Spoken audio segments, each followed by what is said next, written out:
The emergency alarm blared through the United Nations Space Command headquarters in Geneva, its urgent tone breaking the usual calm of a quiet Tuesday morning.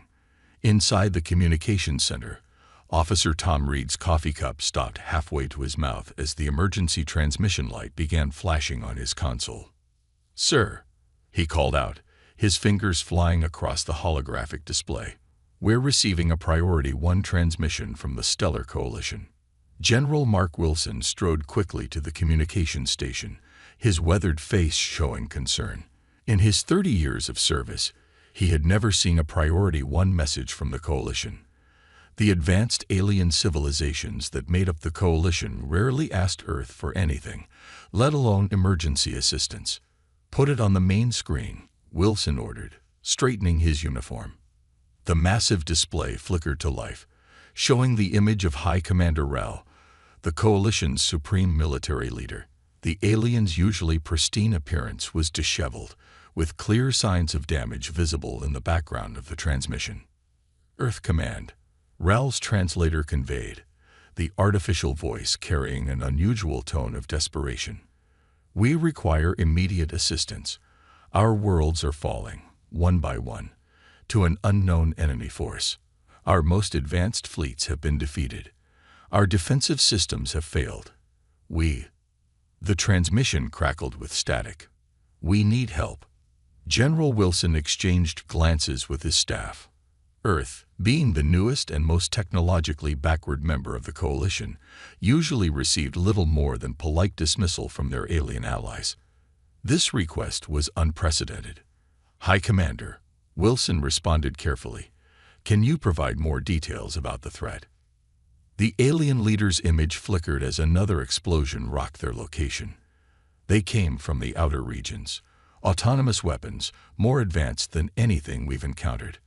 Our AI systems, they're being turned against us. We've lost contact with 15 worlds in the past standard week alone. The command center fell silent.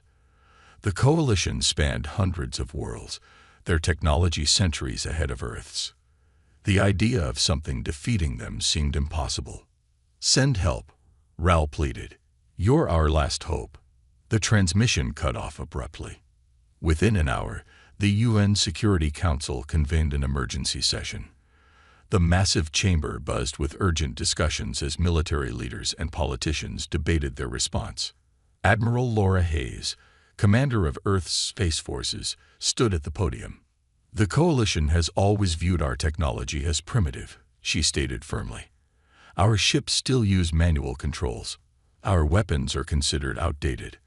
But perhaps," she paused, looking around the room, "that's exactly why we need to respond." "With what?" someone called out. "Our most advanced ships wouldn't stand a chance if the Coalition's fleets failed." Admiral Hayes smiled slightly. "We don't send our most advanced ships. We send the 7th Fleet."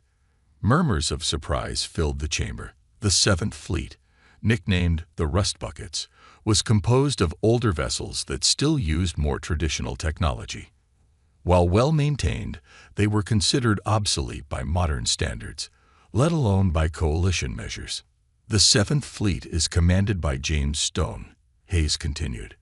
"He's unconventional, but he's exactly what we need right now. His crews are trained to operate with minimal AI assistance.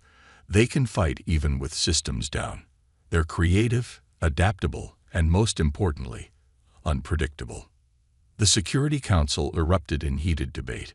Some argued it would be suicide to send their oldest ships. Others worried about appearing weak before the Coalition. But as reports of more fallen worlds came in, the decision became clear. 24 hours later, the ships of the 7th Fleet powered up their engines. Commander Stone stood on the bridge of his flagship, the U.S. Providence, watching his crew prepare for departure.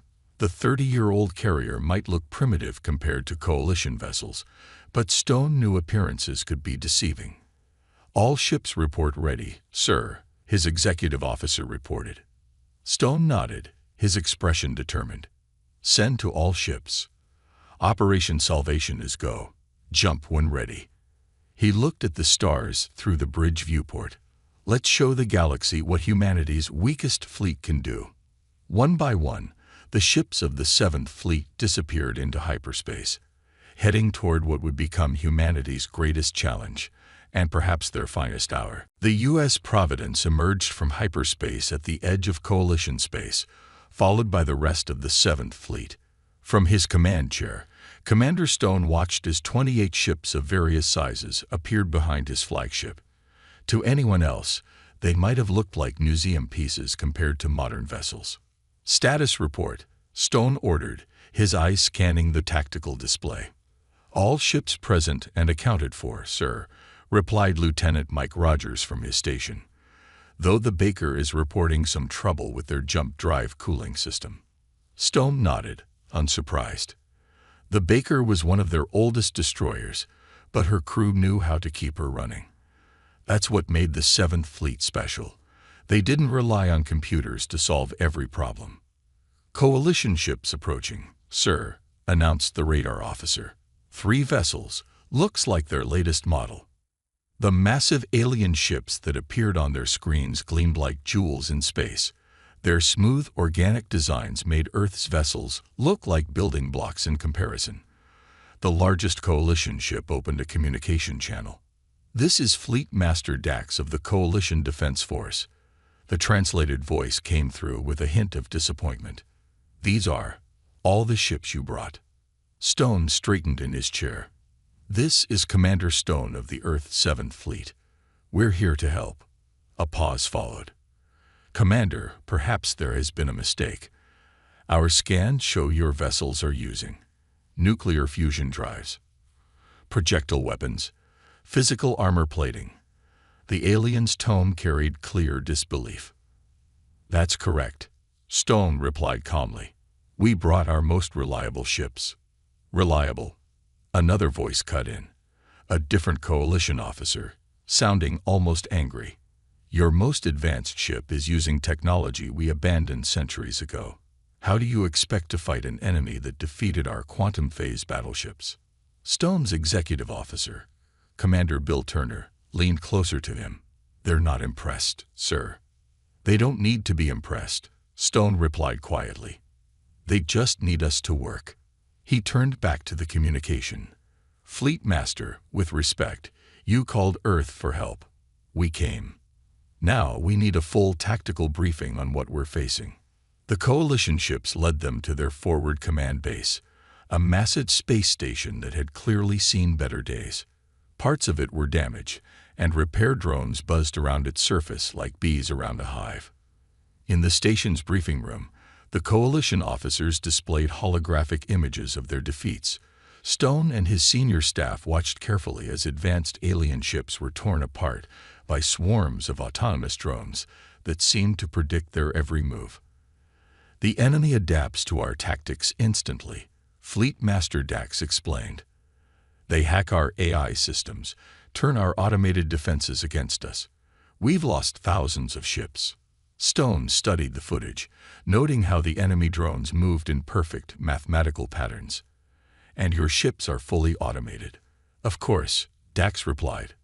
"Manual control would be far too slow and inefficient." Stone exchanged knowing looks with his staff.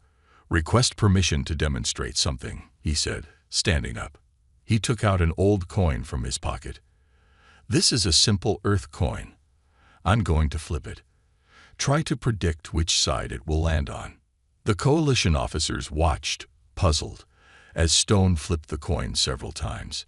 Their advanced AI systems tried to calculate the outcome, but the human element, the slight variations in Stone's flip, the air movement, his own unpredictability, made it impossible to predict with certainty.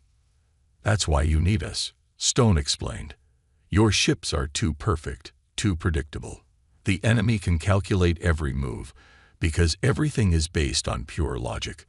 But humans," he caught the coin one final time, "we're anything but logical."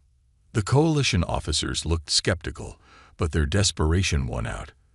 They had no choice but to trust these primitive humans and their outdated ships. Back aboard the Providence, Stone addressed his fleet. "The enemy expects perfect, predictable opponents. Instead, they're getting the rust buckets. We may not have quantum computers or AI-driven weapons, but we have something better: human ingenuity and good old-fashioned grit. He looked at the determination on his crew's faces. Prepare for combat operations. Let's show them why sometimes the oldest tools are the best tools for the job. The Seventh Fleet moved out, their ancient engines glowing against the darkness of space. They might be the weakest fleet humanity had to offer, but sometimes the weakest card in the deck turns out to be exactly the one you need. Red alert klaxons blared through the U.S. Providence as the first wave of enemy drones appeared on their sensors. They emerged from the darkness like a swarm of metallic insects, their smooth black surfaces absorbing light rather than reflecting it. "All hands to battle stations," Commander Stone ordered, his voice steady despite the tension. "Enemy count." "Over 300 drones detected, sir," Lieutenant Rogers reported from his station. "They're moving in attack formation."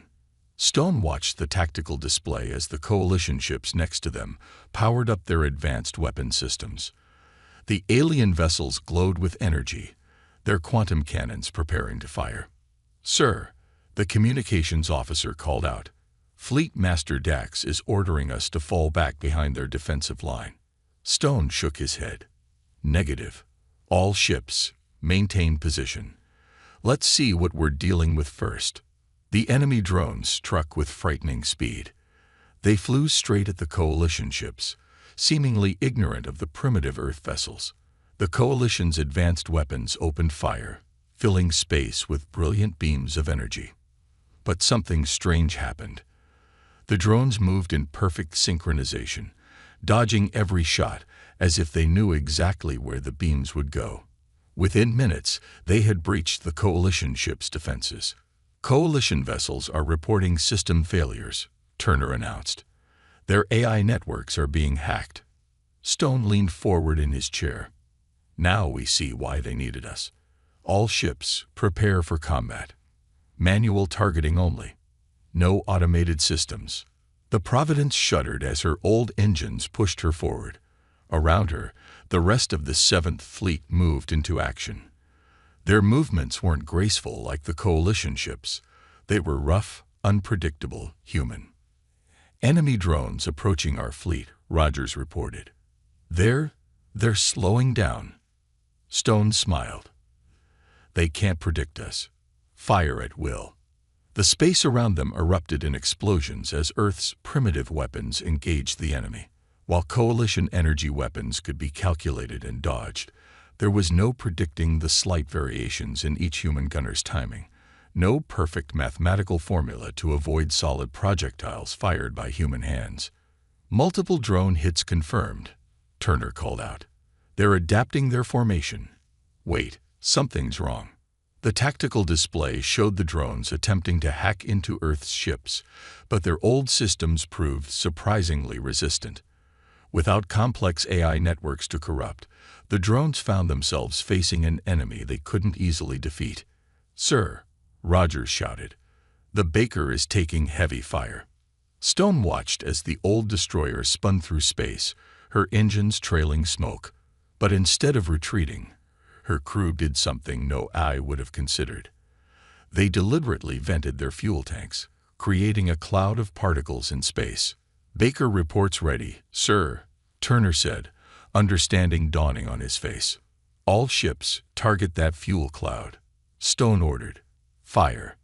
The combined weapons of the Seventh Fleet ignited the fuel cloud, creating a massive explosion that destroyed dozens of drones caught in its radius.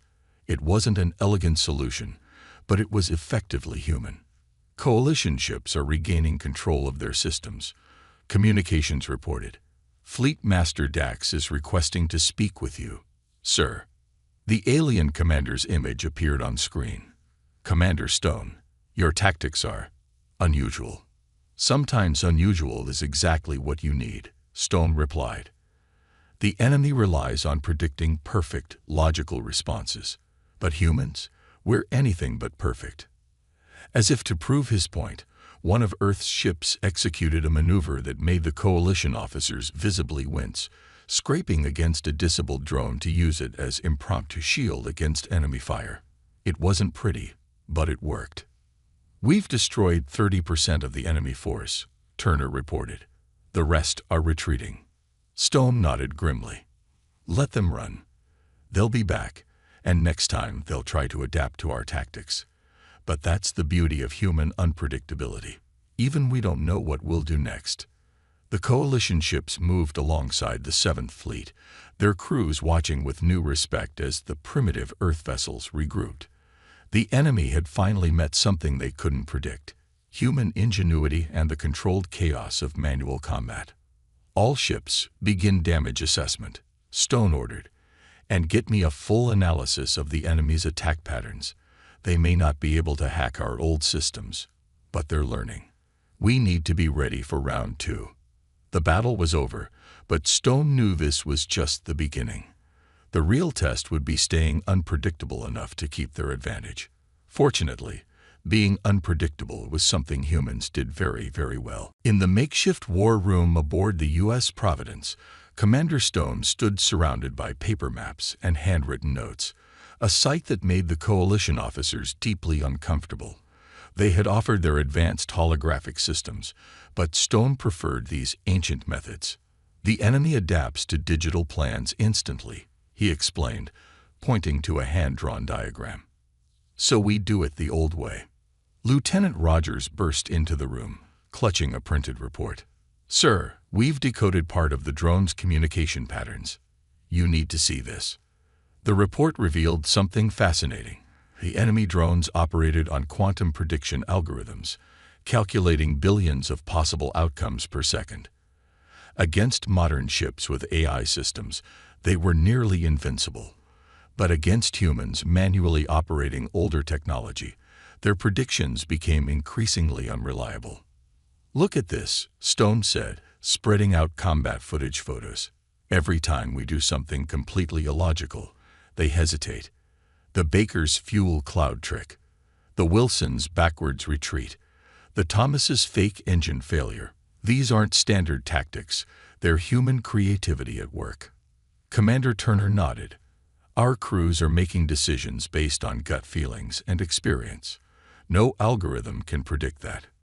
Stone turned to Fleet Master Dax.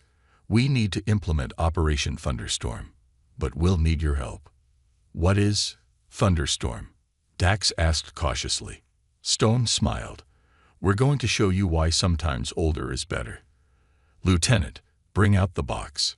Rogers wheeled in a metal container that looked ancient by coalition standards. Inside were dozens of electronic warfare devices from the early 21st century. "These are jammers, signal disruptors, and radar confusion devices," Stone explained. "Basic technology by your standards, but that's exactly why they'll work. The enemy expects quantum encryption and AI defenses. Instead, they're getting radio waves and analog signals." The next few hours were spent distributing these devices among both Earth and coalition ships. The alien crews looked skeptical as humans installed what they considered museum pieces onto their advanced vessels. "All ships report ready, sir," Turner announced. "Though the coalition crews are concerned about the reliability of such old technology. They'll understand soon enough," Stone replied. "Begin Operation Thunderstorm." The fleet moved out, but this time with a new strategy. The Earth ships took the lead, their old radar systems actively broadcasting on frequencies that hadn't been used in warfare for centuries. Behind them, coalition ships had powered down their AI systems, running on manual control with guidance from their human allies. When the enemy drones appeared again, they faced something completely different from their previous encounters. The space around the fleet was filled with conflicting signals, random electronic noise, and unpredictable movements. "It's working," Rogers called out. "The drones are showing signs of confusion. Their prediction algorithms can't process our random signal patterns." Stone watched as the enemy formations broke apart, their perfect synchronization disrupted by the chaos of old Earth electronic warfare. A drone would move to intercept a ship based on predicted trajectory, only to find its target had done something completely unexpected. The Providence shuddered as she executed a maneuver that made the coalition officers grab their seats in alarm. "Status report," Stone ordered calmly. 3 drone squadrons destroyed, Turner reported. Our old ECM is playing havoc with their systems. They can't form up for coordinated attacks. Fleet Master Dax watched in amazement as Earth's primitive electronic warfare turned the tide of battle. Your technology. It's so basic that it's actually superior in this situation. Sometimes the best way forward is to go backward, Stone replied. The enemy expects everything to be advanced, predictable, logical. We're giving them the opposite: chaos, unpredictability, and human intuition. The battle continued, with each Earth ship adding its own random elements to the electronic storm. Some broadcast old radio shows, others sent out random number sequences, and a few simply generated electronic noise on frequencies that hadn't been used in centuries. As the last enemy drones retreated or were destroyed, Stone gathered his officers. "This is just the beginning," he said. "They'll try to adapt to our old technology. But that's the beauty of it. We have centuries of forgotten techniques to choose from, and every human crew will use them differently." The coalition ships formed up alongside the 7th Fleet, their crews finally understanding why Earth had sent its oldest ships. Sometimes, the greatest advantage isn't having the newest technology. It's knowing how to use the old ways when they're least expected. The battle room of the U.S. Providence had changed dramatically over the past week. Hand-drawn maps now covered every wall, showing enemy drone movements tracked by human observers rather than computers. Commander Stone studied these patterns with intense focus, seeing something that the coalition's advanced AI had missed. "There it is," he said suddenly, pointing to a specific pattern. "They're not random at all." Commander Turner leaned closer. "Sir, the drones are perfect, too perfect," Stone explained. "Even their randomness follows patterns, like a computer trying to generate random numbers. It's organized chaos." Just then, the ship's alert system activated. Lieutenant Rogers rushed in. "Sir, massive drone formation detected. At least 1,000 units, heading straight for the coalition homeworld." Stone's expression hardened. "They're desperate. Our primitive tactics are working, so they're going for a direct assault." He pressed the fleet-wide communication button. "All ships, this is Commander Stone. Execute Operation Wildcard." The 7th Fleet moved into position, but this time with a crucial difference. Each ship had been modified with what Stone called chaos modules, simple mechanical devices that introduce tiny random variations into every system, from weapons to engines. "Coalition ships are in position," Turner reported, though they're still nervous about shutting down their quantum targeting systems. "Tell them to trust us," Stone replied. "Perfect aim isn't what we need right now." The enemy drones approached like a dark cloud against the stars. Their formation was flawless, a geometric pattern so precise it seemed impossible to counter. But that's exactly what Stone had been counting on. "All ships, begin random maneuver sequence," he ordered. "No patterns, no coordination. Pure human instinct." What followed looked like complete madness to the coalition observers. Earth ships moved erratically, each captain following their own unpredictable course. Some ships fired before they had clear shots, others waited longer than seemed logical. The Baker spun in a spiral while firing. The Wilson charged straight at the enemy, then reversed without warning, and the Thomas zigzagged like a drunk sailor. "Sir," Rogers called out. "The drones, they're trying to predict our movements, but they keep targeting where we should be, not where we are." Stone nodded grimly. "Because we're not where any logical combat algorithm would put us. We're where human instinct takes us." The Providence shuddered as a drone attack passed just meters from their hull. Stone hadn't moved the ship to avoid it.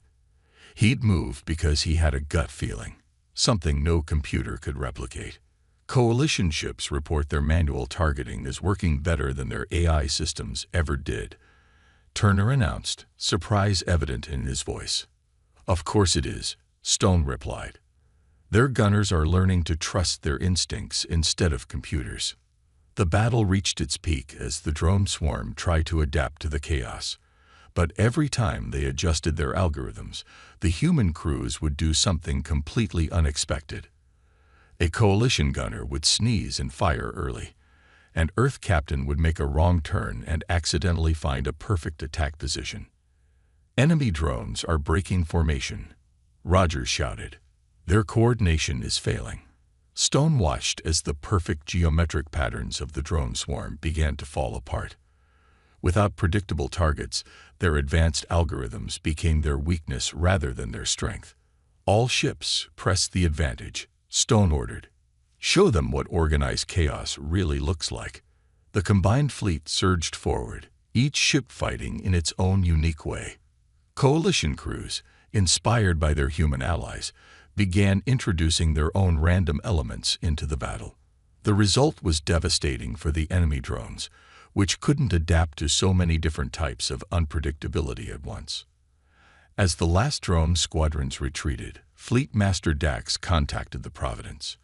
"Commander Stone, your tactics, they defy all logical combat doctrine." "That's exactly why they work," Stone replied. "The enemy bases everything on logic and patterns. But humans, we're perfectly imperfect." Looking at the battlefield, strewn with destroyed drone parts, Stone knew they had found the key to victory.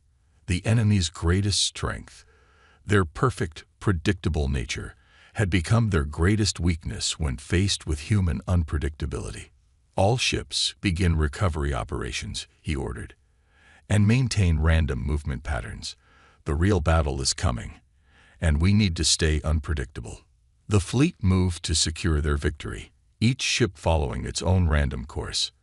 They had proven that sometimes the best way to fight perfect logic was with perfect chaos, and nobody did chaos better than humans. Long-range scanners aboard the U.S. Providence had finally located the Drone Command Center, a massive structure floating in deep space, surrounded by the largest concentration of enemy forces they had ever seen. Commander Stone stood before the assembled captains of the 7th Fleet and their coalition allies in the Providence's briefing room. The atmosphere was heavy with the knowledge that this would be their decisive battle. "We've lost 4 ships getting this far," Stone said, pointing to the hand-drawn battle plan. "The Baker, the Wilson, the Thomas, and the Grant. Their sacrifice showed us the way." He paused, letting his words sink in. "The enemy thinks they know how we'll attack. Let's prove them wrong one last time." The plan was considered insane by coalition standards. The Earth ships would carry old-style nuclear weapons, considered primitive and barbaric by the coalition, but impossible for the drones to predict due to their chaotic radiation patterns. "Sir," Commander Turner approached Stone after the briefing, "the coalition officers are concerned about our use of nuclear weapons." "They're concerned about everything we do," Stone replied with a grim smile. "That's why we're winning." The Providence shuddered as final preparations were made. Engineers worked to manually override safety systems, another concept that horrified their alien allies but would prove crucial to their success. "All ships report ready," Rogers announced, "though engineering says we're probably not going to explode." Stone nodded. "Probably is good enough." Fleet-wide transmission. "Begin Operation Final Throw." The battle began with what looked like a desperate, disorganized charge.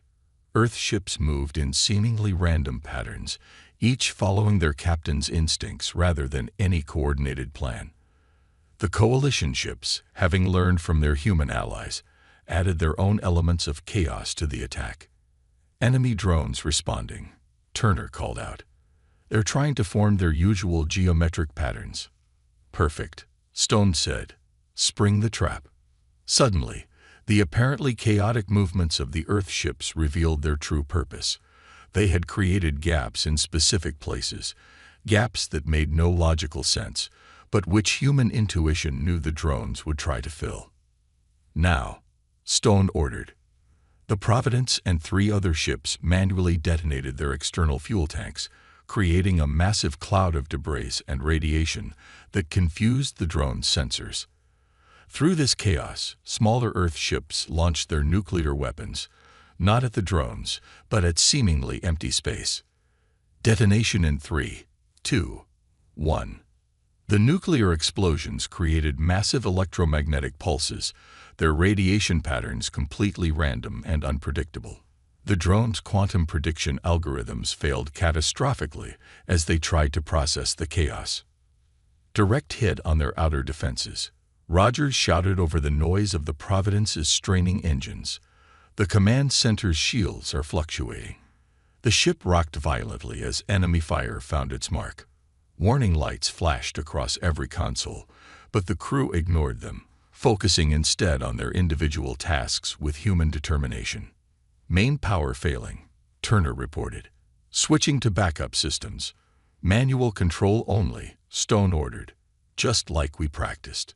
The Providence pushed forward, her old engines glowing dangerously hot.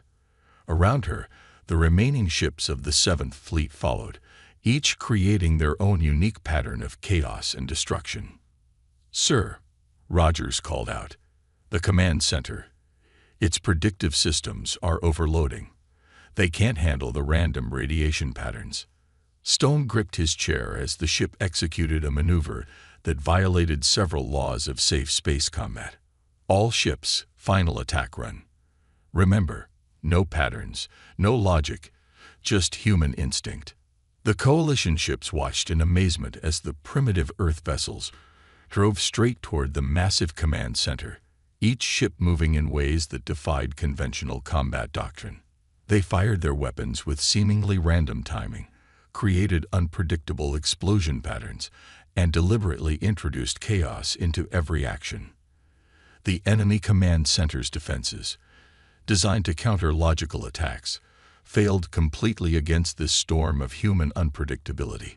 Its perfect geometric patterns broke down, its quantum predictions became useless, and its drone controllers lost their coordination. "One final push," Stone said, his voice steady despite the Providence falling apart around him. "Show them why humanity never learned to fight fair." The bridge crew looked at their commander, understanding in their eyes. Sometimes, the most powerful weapon wasn't the most advanced technology. It was the human ability to embrace chaos and turn it into victory. 3,000 drones at least, Lieutenant Rogers reported, his voice tense. "And that command station, it's bigger than anything we've encountered." The bridge of the U.S. Providence was eerily quiet as the last explosions faded into the void of space. Through the cracked main viewport, Commander Stone and his crew watched the remains of the drone command center drift apart, its once perfect geometric form now just another field of space debris. "Status report," Stone ordered, his voice hoarse from shouting commands during the battle. Lieutenant Rogers worked at his damaged console, which now sparked occasionally. "Enemy drone activity. 0. They're all shutting down, sir. The command center's destruction must have severed their control links." Commander Turner limped to Stone's side, nursing a cut on his forehead. "Final fleet status. We've lost 6 more ships.